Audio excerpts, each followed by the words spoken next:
இதுதான் காயத்ரி டைரி.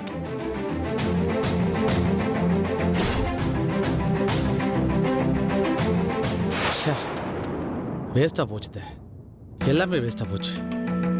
இதுல எதுவுமே உங்க சம்பந்தி சொன்ன மாதிரி விமல் மாமாட ஏரியா இல்லை. நம்ம பட்ட கஷ்டம்லாம் வேஸ்டா போச்சு. ச்சே, அதெல்லாம் ஒண்ணும் இல்ல முத்தையா. சும்மா ஒரு குண்டை தூக்கி போட்டு மிரட்டி பார்த்திருக்காளுங்க. டைரியாவது மண்ணாங்கட்டியாவது. என் புள்ள அந்த மாதிரிலாம் எழுத மாட்டான். நல்லா இருக்கு மிஸ்டர் முத்தையா.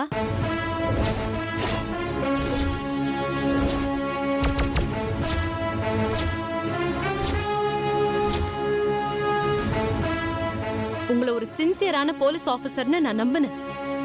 என்னோட நம்பிக்கைய என் வீட்ல இருக்கிற எல்லார்கிட்டயும் நான் சொல்லவும் செஞ்சேன். என் மாமா, அத்தை, என் வீட்டுக்காரரு எல்லாருமே உங்க மேல ஒரு சந்தேகத்தோடவே பேசிட்டு இருந்தப்போ, முத்தையா அப்படி கிடையாது, அவரோட டியூட்டியை மட்டும்தான் பாப்பாருன்னு அழுத்தமா எடுத்து சொன்னேன். உங்க டிபார்ட்மெண்ட்டுக்கு நீங்க விசுவாசமா இருக்கிறத விட உங்க அத்தை மேல ரொம்ப பாசமா இருக்கீங்கல்ல. அடியே, இங்க ஏண்டி வந்த? நாங்க என்ன பேசுறோம், என்ன செய்யறோம்னு வேவு பார்க்க வந்தியா? எஸ், அதுல சந்தேகமே வேண்டாம். என் வீட்ல இருந்து எடுத்துட்டு வந்த டைரிய முத்தையா எப்படியும் இங்கதான் படிப்பார்னு என் மனசுல பட்டுச்சு. ஏன்னா எடுத்துட்டு வர சொன்னதே நீங்களாதான் இருக்க முடியும். ஆமாண்டி, நான் தான் சொன்னேன். இப்ப என்ன அதுக்கு? என் பிள்ளைய பத்தி அபாண்டமா உன் அத்தைக்காரி பேசிட்டு போவா. அது உண்மையா இல்லையான்னு தெரிஞ்சுக்கிற எண்ணம் எனக்கு இருக்க கூடாதா? இருக்கலாமா? ஒரு போலீஸ் இன்ஸ்பெக்டரா இவர் இந்த காரியத்தை செஞ்சிருக்க கூடாது. சர்ச் வாரண்ட வாங்கிட்டு வந்து எங்க வீட்டுல வந்து தேடி எல்லாத்தையும் கழிச்சு போட்டு இந்த டைரி எல்லாம் தூக்கிக்கிட்டு வந்து இப்படி எக்ஸாம்க்கு படிக்கிற பையன் மாதிரி படிச்சிட்டு இருக்காரே, இதெல்லாம் நினைச்சா அழறதா சிரிக்கிறதா ஒண்ணுமே தெரியல. I'm sorry sir. உண்மையிலேயே உங்களை நினைச்சா எனக்கு பரிதாபமா தான் இருக்கு. நீங்க தேடின எதுவுமே இந்த டைரியில இல்லல்ல. எங்க அத்தை ஒரு அப்பாவி. என்ன பேசுறோம், யார்கிட்ட பேசுறோம், எதை பத்தியுமே யோசிக்காம உணர்ச்சி வசப்பட்டு எதையாவது ஒளறி கொட்டிடுவாங்க. Am I right?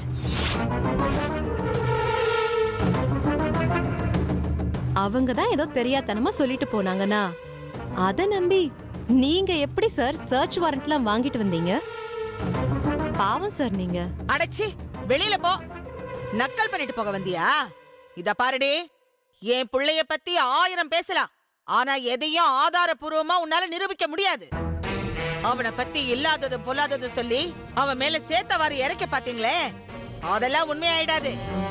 உண்மையா இல்லையான்னு கோர்ட் தீர்ப்புக்கு அப்புறமா பார்க்கலாம். உங்களை நான் ரொம்ப அண்டர் எஸ்டிமேட் பண்ணிட்டேன். ஐ மீன், நீங்க ஒரு சின்சியர் ஆபீசர்னு நம்பினதை சொல்றேன். அது இல்லைன்னு இப்ப புரிஞ்சு போச்சு. சின்சியாரிட்டிங்கிறத உண்மையிலேயே உங்ககிட்ட இருந்து எதிர்பார்க்க முடியாது. என்னை பொறுத்த வரைக்கும் இந்த குடும்பத்துல எங்களுக்கு எதிர்கட்சியா இருக்கிற இன்னொரு ஆள்னு நினைச்சுக்கிறேன். நினைச்சுக்கோ, என்ன கெட்டு போச்சு? ஆமா, இவன் ஏன் மருமக, ஏன் விருப்பப்படிதான் நடப்பான், நான் சொல்றதுதான் கேட்பான். உன்னால என்னடி பண்ண முடியும்? அம்மா, என்னால எதுவும் பண்ண முடியாது. நான் எதுவும் பண்ணவும் விரும்பல. ஆனா இவர் கஷ்டப்பட்டு மாட்டிட்டு இருந்த முகமூடி அசிங்கமா கிழிஞ்சு தொங்குது பாருங்க. அத நினைச்சா ரொம்ப வேதனையா இருக்கு. போங்க சார், போய் மறுபடியும் கரெக்ட் பண்ணி ஒட்ட வச்சுக்கோங்க. Good bye.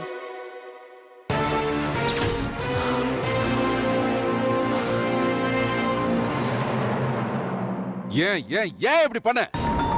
உன்னை யார் அந்த வீட்டுக்கு போய் பேசிட்டு வர சொன்னது? என் அப்பா குதிரைக்குள்ள இல்லன்னு நீயே எடுத்து காட்டிட்டு வரியா? எது நம்ம பொண்ணை வெளியில கூட்டிட்டு வர போதுன்னு நாம நம்பிக்கிட்டு இருந்தோமோ அந்த டைரியை இப்ப அவன் கையாலேயே எடுக்க வச்சிட்டல. நான் வேணும்னு செய்யலங்க, தெரியாம தான் பண்ணிட்டேன். தெரியும், நீ வேணும்னு எல்லாம் செஞ்சிருக்க மாட்ட. ஆனா அவ எதிரில பெருமை பீத்திக்க தோணி இருக்கும். உன் பிள்ளைக்கு எதிரா எனக்கு ஆதாரம் கிடைச்சிருக்க, உன்னால ஒண்ணும் பண்ண முடியாது. அப்படி இப்படி நீ ஏதாச்சும் பேசிருப்ப. இதெல்லாம் உனக்கு தேவையா? மாமா, அத்தையை திட்டாதீங்க. அத்தை செஞ்சது ஒரு விதத்துல நல்லதுதான். ஆடா நீ வேறமா, இவதான் முட்டாள்தனமா செஞ்சுட்டு வந்திருக்கானா, அத போய் சரின்னு சொல்ற? மாமா, உண்மையிலேயே அத்தை செஞ்சது ரொம்ப நல்ல காரியம்தான். நீங்களும் நானும் திட்டம் போட்டு பண்ணிருக்க வேண்டிய ஒரு விஷயத்த அத்தை யோசனையே இல்லாம அசால்ட்டா செஞ்சு முடிச்சிருக்காங்க. என்ன சொல்ற? உண்மைதான் சூர்யா. விமலோட டைரி நமக்கு கிடைச்சிருக்குங்கிற விஷயத்த அத்தை அந்த வீட்ல போய் சொன்னதுனாலதான் முத்தையாவோட சுயரூபம் நமக்கு தெரிஞ்சிருக்கு. முத்தையா ரொம்ப நல்லவரு, சட்டத்துக்கு கட்டுப்பட்டு வேலை செய்யற மனுஷன், மனசாட்சிக்கு பயந்தவரு, அப்படி இப்படின்னு நான் தான் சொல்லியிருக்கேன். நேத்து நைட்டு வரைக்கும் நானே அப்படிதான் நம்பிட்டு இருந்தேன். ஆனா இன்னைக்கு அவரோட சுயரூபம் தெரிஞ்சு போயிடுச்சு இல்லையா? காயத்ரி, முத்தையோட சுயரூபம் தெரிஞ்சு நமக்கு என்ன லாபம்? கடவுளா பார்த்து கொடுத்த டைரி நம்ம கையை விட்டு இப்ப போயிடுச்சு.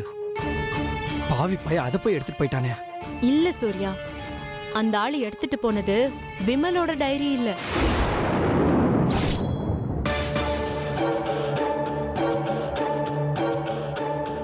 என்னம்மா சொல்ற? அப்போ வேற என்ன எடுத்துட்டு போனா? அத்தை, அது கல்யாணத்துக்கு முன்னாடி சூர்யா எழுதின டைரி அது.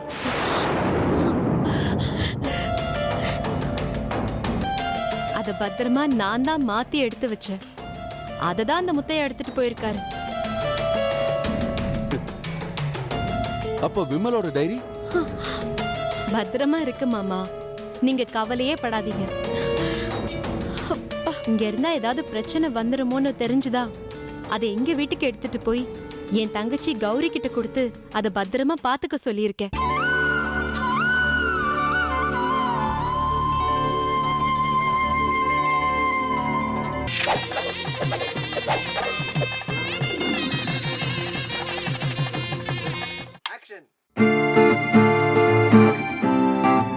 மனசு தடுமாறும், அது நினைச்சா நேரம் மாறும். மயக்கம் இருந்தாலும் ஒரு தயக்கம் தட போடும். நித்தோ நித்தோ ஓ நினப்பு நெஞ்சு குழி காயம்.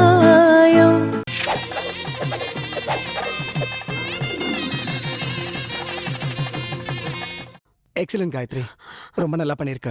அம்மா, அந்த டைரி பூரா படிச்சு பாத்தியா? நாம எதிர்பார்க்கிற மாதிரி கோர்ட்டுக்கு தேவைப்படுற விஷயம் ஏதாவது இருக்கா? அந்த 3 டைரியில ஒரு டைரியில மட்டும்தான் ரேணுகாவை பத்தி நிறைய எழுதியிருக்காரு. ரேணுகாவை முதலா பார்த்ததுல இருந்து பக்கம் பக்கமா அவளை வர்ணிச்சு சொல்லவே ரொம்ப சங்கடமா இருக்கு. வேணா விடுங்க. அந்த டைரி ஒண்ணு போதும் மாமா. கோர்ட் நிச்சயமா அதை ஒரு ஆதாரமா எடுத்துக்கும். விமல் தப்பான மனுஷங்கிறத நிரூபிக்கிறதுக்கு அந்த டைரி ஒண்ணு போதும். அப்போ மத்த 2 டைரி? அந்த 2 டைரியும் உதவும். ஸ்பெசிஃபிக்கா சொல்லணும்னா, யாரோ ஒரு பொண்ணை பத்தி நிறைய எழுதியிருக்காரு. குட்டி குட்டிமா, அப்புறம் இன்னும் நிறைய மென்ஷன் பண்ணியிருக்காரு. அவ யாரு, அவ பேரு என்னங்கறதெல்லாம் என்னால இன்னும் கண்டுபிடிக்க முடியல. குட்டியோட ரெஸ்டாரண்ட்டுக்கு போனேன், குட்டியோட பீச்சுக்கு போனேன், குட்டியோட சினிமாவுக்கு போனேன்னு அப்படி இப்படின்னு உருகி உருகி எழுதியிருக்காரு. அசிங்கம் பிடிச்சவன். என் பொண்ணு கல்யாணம் பண்ணிக்கிட்டு எவ கூடயோ சுத்தி திரிஞ்சிருக்கான். இதுதான் ரொம்ப முக்கியம். காயத்ரி, டைரி எல்லாம் பத்திரமா இருக்குல்ல? நமக்கு அது போதும். மாமா, நாளைக்கு காலையில கோர்ட்டுக்கு கிளம்பும் போது எங்க வீட்டுக்கு போயிட்டு டைரிய வாங்கிக்கிட்டு அப்படியே நானும் சூர்யாவும் கோர்ட்டுக்கு கிளம்பிடுறோம். கோர்ட் ஆரம்பிச்ச ½ அன் அவர்ல அண்ணிய ரிலீஸ் பண்ணிடுவாங்க. என் பொண்ணு ரிலீஸ் பண்ணிடுவாங்கல்ல? இல்லத்த, நாளைக்கு ஜாமீன் கிடைச்சிரும். அதுக்கப்புறம் கேஸ் நடத்தி அண்ணி செஞ்ச தப்பு சந்தர்ப்பவசத்தால நடந்துச்சுங்கறத சொல்லி கோர்ட் அதை ஒத்துக்குச்சுன்னா குறைஞ்சபட்ச தண்டனை ஏதாவது கொடுத்து ரிலீஸ் பண்ணிடுவாங்க. எப்படியோமா, நாளைக்கு வனிதா நம்ம வீட்டுக்கு வந்துட்டா எனக்கு அது ஒண்ணு போதுமா?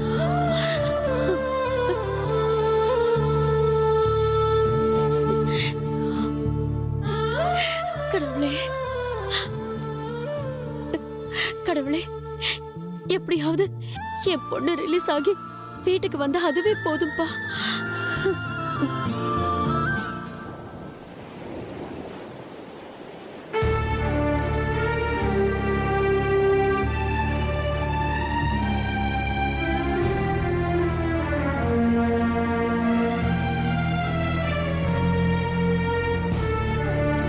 நேற்று வரை நான் பார்த்த பெண்கள் யாருமே அழகி இல்லை என்ற முடிவுக்கு வந்தேன்.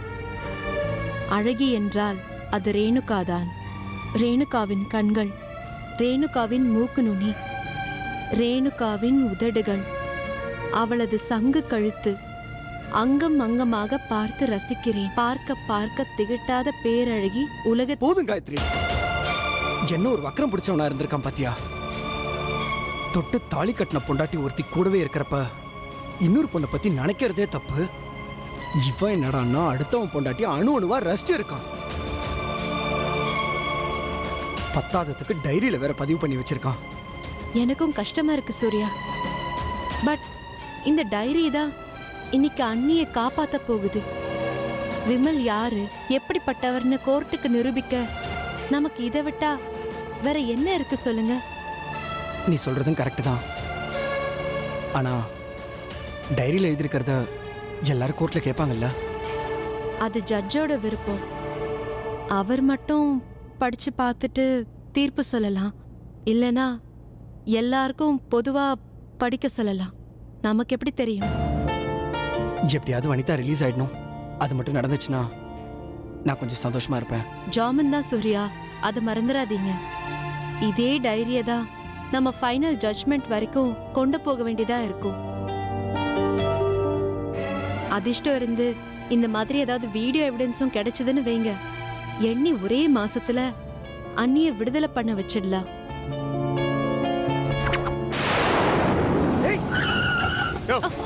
பார்த்து ஓட்டிட்டு வர மாட்டியா?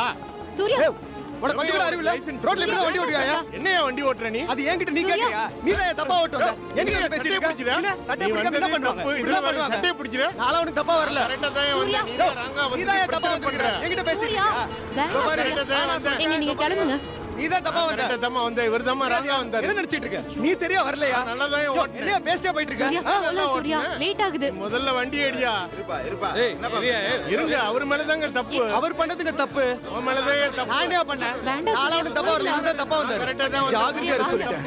வாங்க சூர்யா, வண்டியில ஏறுங்க. நீங்க போங்க. நீ கார்ல இரு காயத்ரி. சூர்யா, பேச்ச வளர்த்தாதீங்க, போங்க. நடுவில் வந்து சண்டை.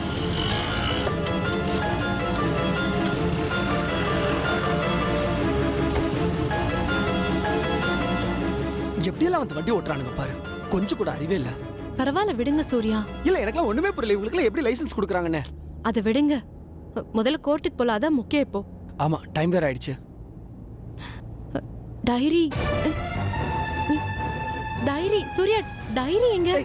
என்ன சொல்ற? டைரி எங்க?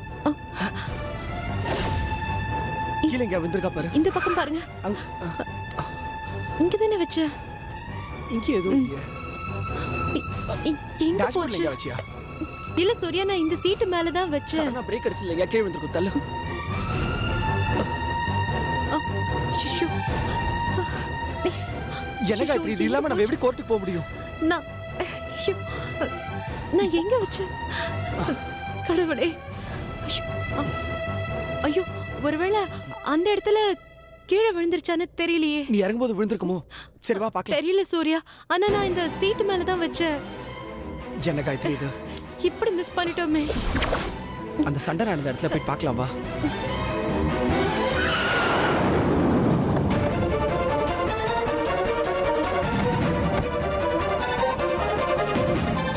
இந்த இடத்துல தான் நிறுத்தணும்.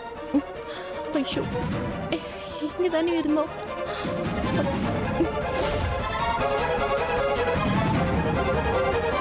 இங்க இங்க இப்ப என்ன பண்றது சூர்யா? இருந்த ஒரு சாட்சியும் போயிடுச்சு. இப்ப வனிதானியை எப்படி காப்பாத்துறது? என்ன காயத்ரி இது? இந்த இடத்துல தான் நிறுத்தினேன். சரி வா, கார்ல போய் இன்னொரு தடவை பாப்போம்.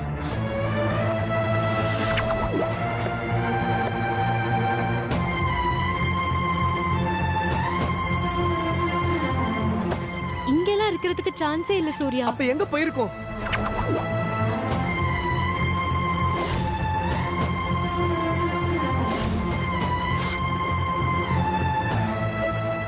கொஞ்சம் நல்லா பாரு காயத்ரி.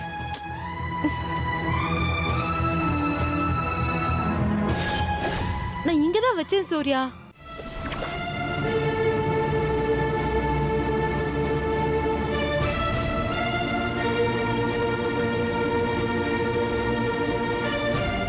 சூர்யா, எனக்கு என்னமோ அந்த முத்தையா மேல டவுட்டா இருக்கு. என்ன சொல்ற? முதல்ல போலீஸ் ஸ்டேஷனுக்கு போலாம். கொஞ்சம் சீக்கிரமா ஓட்டுங்க ப்ளீஸ். சரி. யோ சார். கோர்ட் வரைக்கும் போயிட்டு வரேன். Yes, sir. ஸ்டேஷனை பார்த்துங்க. Okay sir. ஏதாச்சும் கால் வந்துச்சுன்னா என்ன இதுன்னு கேட்டு வச்சுக்கோ. Okay sir. முக்கியமான காலாக இருந்தால் எஸ்எம்எஸ் பண்ணு. பார்த்து சரி, நானே sir. கால் பண்ணுறேன். Okay sir. வரேன். சரிங்க சார். டைரி எங்க? ஆ டைரியா? என்ன சார் தெரியாத மாதிரி கேக்குறீங்க? எங்க கிட்ட இருந்து திருடிட்டு வந்த டைரிய எங்கன்னு கேக்குறாரு. என்னது? உங்கள்கிட்ட இருந்து திருடிக்கிட்டு வந்தாங்களா? நீ பேசிட்டு இருக்கிறது போலீஸ்காரங்கட்டமா? தெரியும் சார். இன்ஸ்பெக்டர் வேஷத்துல இருக்கிற ஒரு மோசமான ஆள் கிட்ட பேசிட்டு இருக்கேன். ஏய் நான் கொழுப்பா? ஹலோ, என்ன கத்திட்டு இருக்க? நாங்க கோர்ட்டுக்கு போற விஷயம் உனக்கு நல்லாவே தெரியும். நீயே ஆளை செட்டப் பண்ணி ஒரு ஆக்சிடென்ட் மாதிரி அரேஞ்ச் பண்ணி கார்ல இருந்து டைரியை தூக்கிட்டு போயிருக்க. இல்ல, நான் தெரியாம தான் கேக்குறேன். இதெல்லாம் ஒரு போலீஸ்காரன் பண்ற வேலையா? சட்டத்தையும் தர்மத்தையும் எப்படியாவது காப்பாத்தக்கூடிய ஒரு நல்ல போலீஸ் ஆபீசர்னு நினைச்சிருந்தேன். அது இல்ல நிரூபிச்சிட்டீங்க. உனக்கும் அத்தைக்கும் எந்த வித்தியாசமும் கிடையாது. இந்த மாதிரிலாம் பண்றதுக்கு உனக்கு அசிங்கமா இல்ல? ஏய் நான் வாங்கினது பத்துலையா? மறுபடியும் வேணுமா? என்ன உன் மிரட்டலுக்கு நான் பயந்துருவேன் நினைச்சியா? ஓ அந்த மாதிரி ஆள் நான் கிடையாது. ஓஹோ, எனக்கு நல்லா தெரியும். நீ தான் அந்த டைரியை ஆளை வச்சு தூக்கிட்டு போயிருக்க. யாருக்கும் நல்லது நடக்க கூடாது நீ நினைக்கிற. ஆனா எல்லாருக்கும் நல்லது நடக்கணும் நான் போராடிட்டு இருக்கேன். ஏய் இத பார், நான் எந்த டைரியும் ஆளை வச்சு தூக்க வேண்டிய அவசியம் எனக்கு இல்லை. நான் அவசரமா கோர்ட்டு கிளம்பிட்டு இருக்கேன். உங்களுக்கு கோர்ட்டுக்கு வரணுன்ற எண்ணம் தான் வாங்க, இல்லை எக்கடா கட்டு போங்க. எவ்வளவு திமிரு இருக்கு. வா காயத்ரி.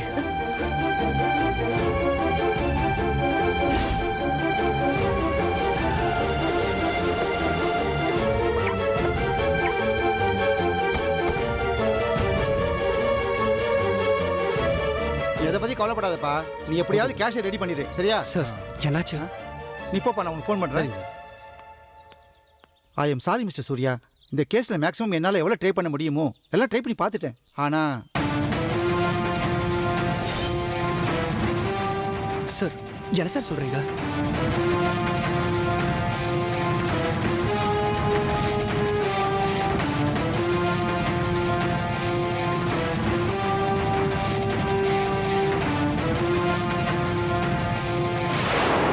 ஏங்க இவ்வளவு அலட்சியமாவா நடந்துப்பீங்க நீங்க?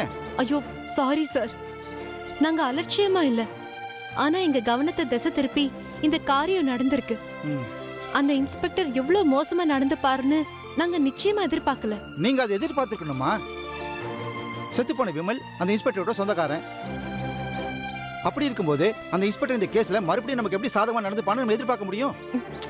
சார், எங்க அம்மா வீட்டுக்கு கொண்டு போய் இந்த டைரியை மறைச்சு வச்சிருந்தேன்.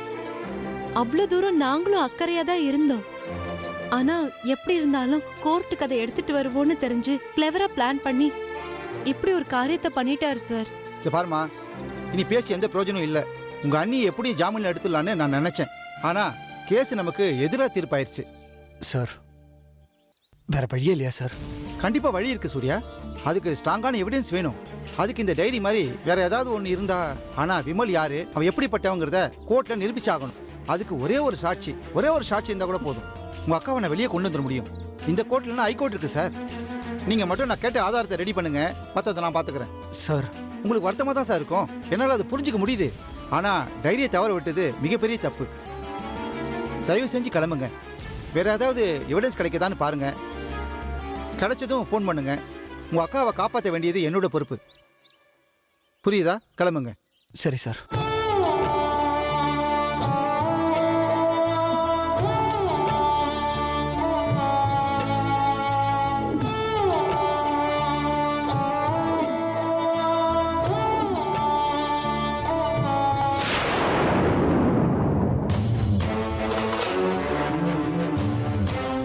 சம்பந்தியம்மா,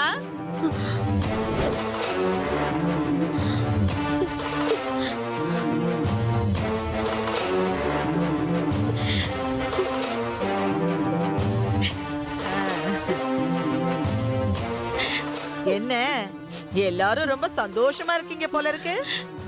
ஆமா, இன்னைக்கு என்ன சமையல் உங்க வீட்ல? வடை பாயசத்தோட பலமான விருந்தோ? ஏய் அறிவில்ல உனக்கு? என்ன பேச்சு பேசுறா பாரு. அத்தை அமைதியா இருங்க. என்ன வேணும் உங்களுக்கு? இதுக்கு மேல என்னடி வேணும்? அதான் கடவுள அள்ளி கொடுத்துட்டானே. நான் எதிர்பார்த்த தீர்ப்ப. எது நடக்கணும்னு ஆசைப்பட்டனோ அதுதானே நடந்திருக்கு. எங்க ஏதாச்சும் தகுடுதத்தம் பண்ணி அந்த கொலகார பாவிகளை வெளியில எடுத்துருவீங்களோன்னு நான் பயந்துட்டேன்.